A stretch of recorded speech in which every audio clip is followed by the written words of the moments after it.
In the headlines for this hour on VTV News, Prime Minister underlined crucial role of state-owned enterprises.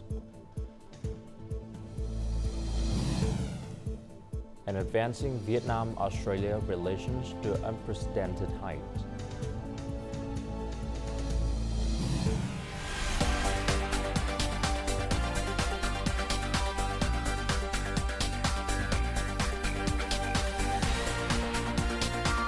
Broadcasting from Hanoi, the capital of Vietnam. VTV News starts right now. Hello, it's 8 a.m. local time in Hanoi. You're watching VTV News. On Sunday, Prime Minister Phạm Minh Chính presided over a conference with key state-owned enterprises across the country. At the conference, he encouraged the enterprises to strengthen their leadership role in the economy and to pioneer innovation, science, technology, and emerging industries. More to follow. State-owned enterprises, numbering 676 and holding assets worth over $154 billion, play a key role and constitute a significant material force in the state economy. In 2023, these enterprises are projected to generate approximately $66.9 billion in revenue and contribute about $6.7 billion to the budget, exceeding the year's plan by 8%.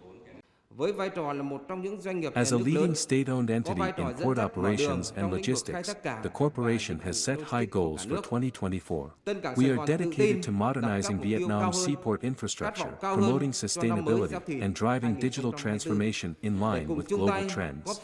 We aim to achieve a growth rate exceeding 5% in fundamental economic metrics.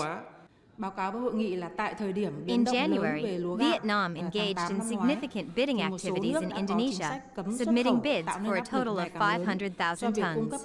Vietnamese exporters secured nearly 400,000 tons at premium prices. Given the current favorable prices, the Prime Minister can rest assured that farmers are profiting substantially and are very motivated. On behalf of the government, Prime Minister Phạm Minh Chính acknowledged the critical role of state-owned enterprises in the country's growth. He simultaneously addressed their limitations and challenges.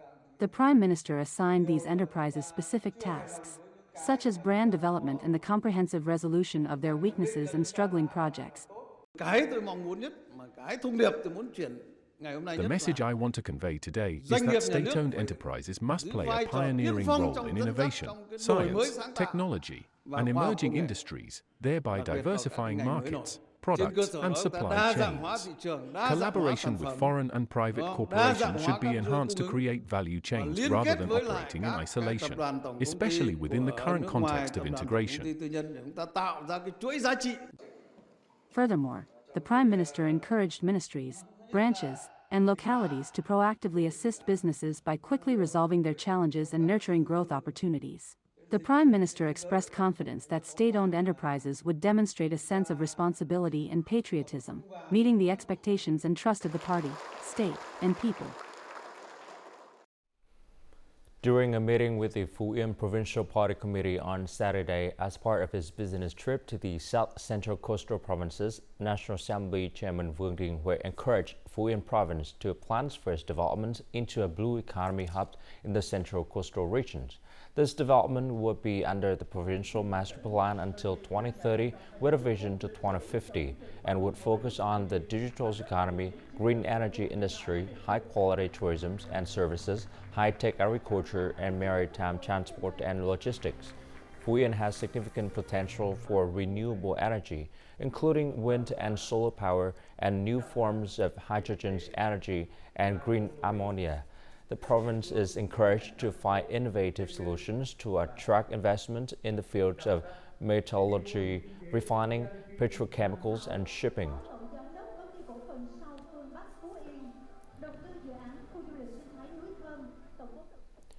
Upon receiving an invitation from Australian Prime Minister Anthony Albanese, Prime Minister Phạm Minh Chính and his spouse are set to depart from Vietnam. They are heading to the special summit celebrating the 50th anniversary of ASEAN-Australia dialogue relations and for an official visit to Australia today, Monday. This visit holds significant importance on both bilateral and multilateral levels with the goal of elevating ASEAN, Australia, and Vietnam's Australia relationship to new heights. The special summit, marking 50 years of ASEAN-Australia dialogue relations, is set to take place in Melbourne. It will feature leaders of ASEAN countries, Australia, and the General Secretary of ASEAN. The conference, themed A Partnership for the Future, is happening amidst a period of strong cooperation between ASEAN and Australia. Political trust has been strengthened, and economic, cultural, and social collaborations have been effectively executed. The relationship between ASEAN and Australia has developed significantly over the past 50 years. All ASEAN countries regard Australia as a comprehensive strategic partner, with cooperation that is both practical and effective.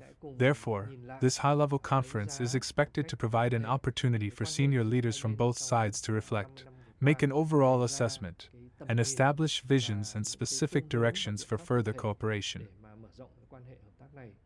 In addition to attending the ASEAN-Australia Special Summit, Prime Minister Pham Minh Chinh will also make an official visit to Australia.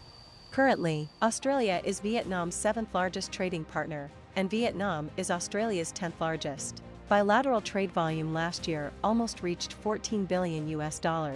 By the end of last year, Australia had over 600 investment projects in Vietnam. The ASEAN leaders, and of those leaders, only 3 have been invited to undertake a bilateral visit. And Prime Minister Pham Minh Chinh is one of those 3. And Vietnam has been chosen because Australia appreciates the importance of Vietnam and the importance of the bilateral relationship, which we expect will grow and be enhanced as a consequence of His Excellency's visit to Australia. Vietnam and Australia established diplomatic relations in 1973. By 2018, they had upgraded their relationship to a strategic partnership. Prime Minister Pham Minh Chinh's visit is anticipated to generate momentum, promoting Vietnam-Australia relations to a new level. During the first 2 months of the year, there was a shift in the structure of the agro-forestry fishery export market. The United States became the largest market with $2.1 billion, relating the China's market to second place with a value of $2.065 billion. Key products such as wood products, coffee, fruit and vegetable, rice, cashew nuts, and shrimp all experienced increased export value compared to the previous year. The Ministry of Agriculture and Rural Development reported that the total agro-forestry fishery export turnover reached an estimated $9.84 billion during this period, marking a rise of over 50% compared to the same period last year.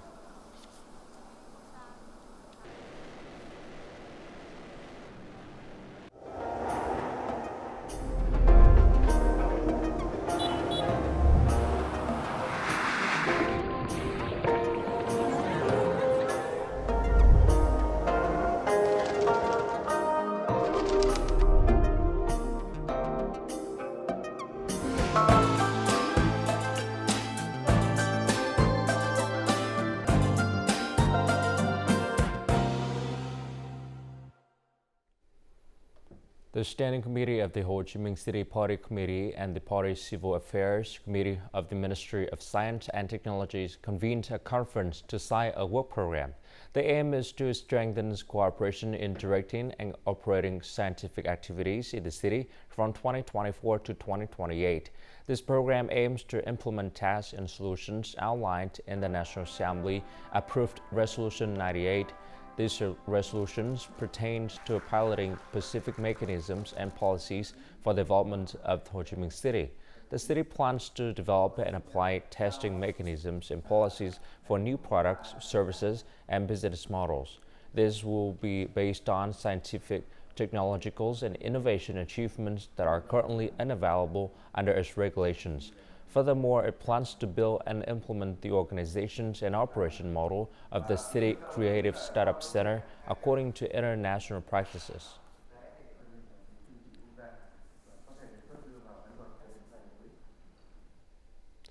The 2024 World Youth Festival, the largest global event for young people, has officially commenced in the Syria's Federal Territory. This region is located near the city of Sochi on Russia's Black Sea coast. This year, the festival has attracted 20,000 delegates from over 180 countries and territories.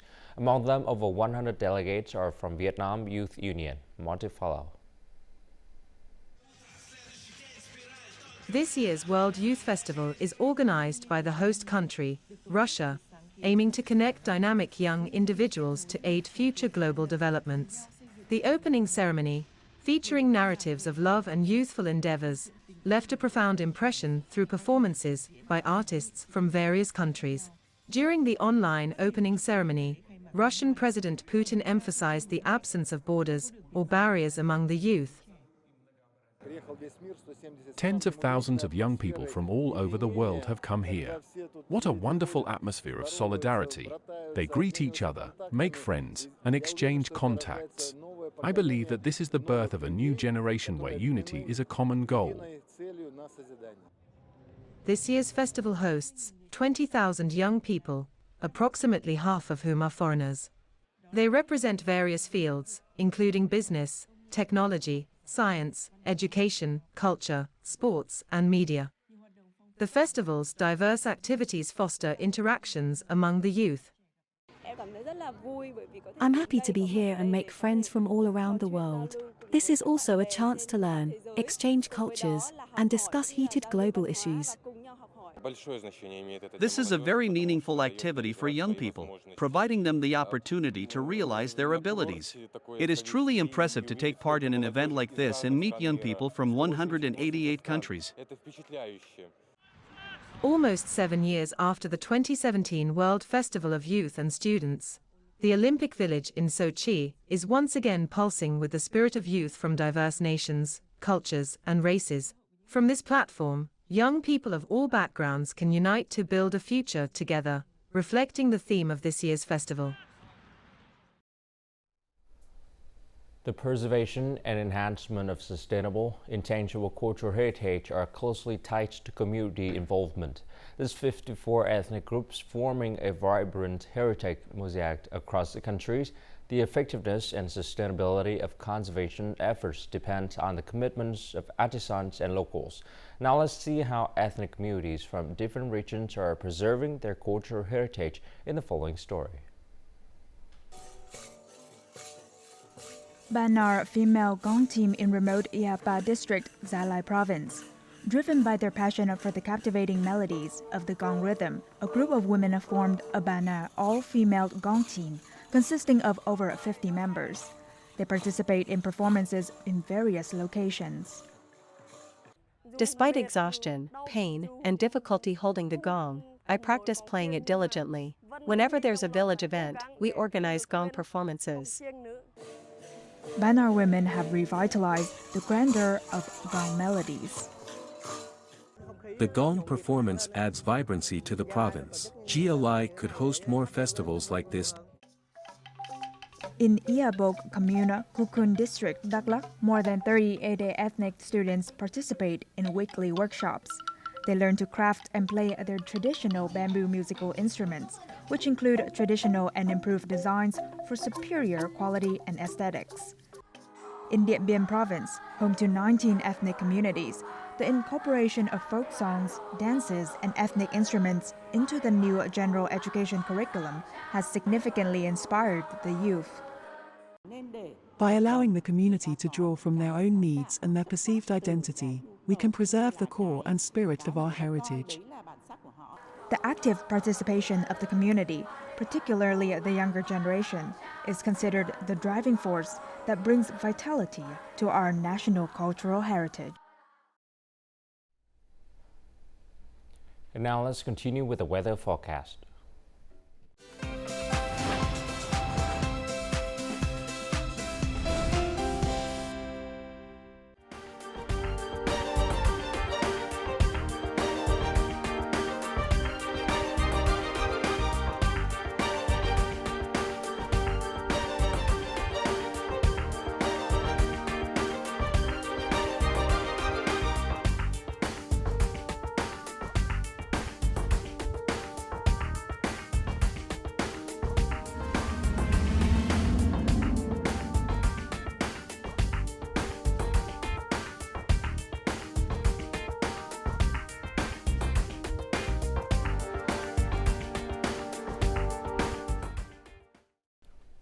And that's it for this hour on VTVgo. To rewatch our program, you can log on to VTVgo.vn or download a mobile application VTVgo. Thanks for watching and goodbye for now.